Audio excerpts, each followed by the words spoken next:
in the 19th and 20th centuries. Two of America's wealthiest businessmen, they amassed incredible fortunes that each towered over the fortunes of Bill Gates, Warren Buffett, and Mark Zuckerberg.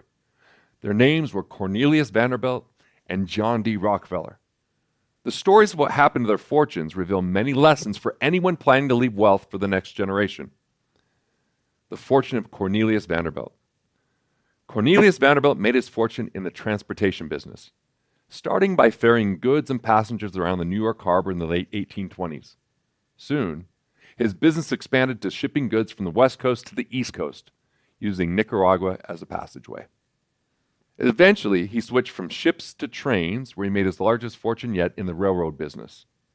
At his death in 1877, Vanderbilt's fortune was estimated to top $100 million, which was more than the U.S. Treasury held at that time. In today's dollars, that's more than $250 billion with a B. Kind of gangster when you have more money than the U.S. Treasury, right? But even as the richest man in America, Vanderbilt lived a relatively modest life. He gave some money to charity. He donated $1 million to help start Vanderbilt University. He also donated to churches. But 95% of his fortune was passed on to his son, William Henry Vanderbilt, leaving his wife and other children to split the rest.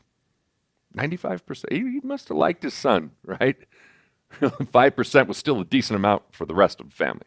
Now, William Henry Vanderbilt did really well, doubling the family fortune before his death 9 years after the passing of his father. But that was the last time the Vanderbilt family fortune would grow. The Vanderbilt heirs became known as wealthy socialites, with a penchant for lavish spending. There were 10 mansions built in Manhattan alone, including the largest private residence ever built there. Plus, they built several more around the country. Many of these homes seem more like palaces, such as the Breakers in Newport, Rhode Island, which still stands today, but not owned by the Vanderbilts. With no new money coming in, the fortune couldn't survive the spendthrift Vanderbilt heirs.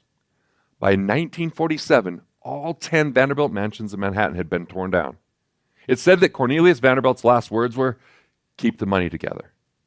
But the Vanderbilt heirs failed fabulously. Their family fortune was squandered in just a handful of generations. A direct descendant of Cornelius died broke just 48 years after he did. The fortune of John D. Rockefeller. John D. Rockefeller made his fortune selling oil and kerosene. He started Standard Oil of Ohio in 1870. By the end of the decade, his business was refining more than 90% of the oil in the United States. Rockefeller's objective was to deliver the best oil at the cheapest price.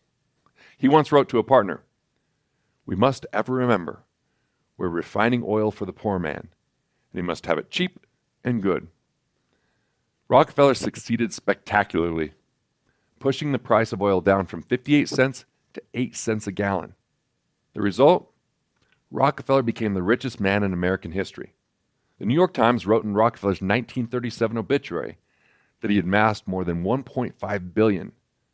Estimates of his wealth vary between $300 and $400 billion in today's dollars. Rockefeller was a prolific philanthropist, donating more than $530 million of his fortune to charity during his lifetime. He also left $460 million to his son, John D. Rockefeller Jr., otherwise known as Jr. in 1917. Now, unlike the Vanderbilts, Jr. kept the family money together by creating trusts for each of his 6 children. The bulk of the family fortune was put into these trusts, which provided Jr.'s kids with the interest income, and they were managed by a group of financial professionals referred to as the family office. 6 generations later, 6, a family office still manages the Rockefeller fortune, which is estimated to be more than $10 billion. An estimated 200 Rockefellers currently receive interest income from the family trusts. The family is also said to donate as much as $50 million per year to charity, carrying on the senior Rockefellers' tradition of philanthropy. Choosing the Rockefeller method. So why did the Rockefellers keep their family fortune, while the Vanderbilt family lost nearly everything?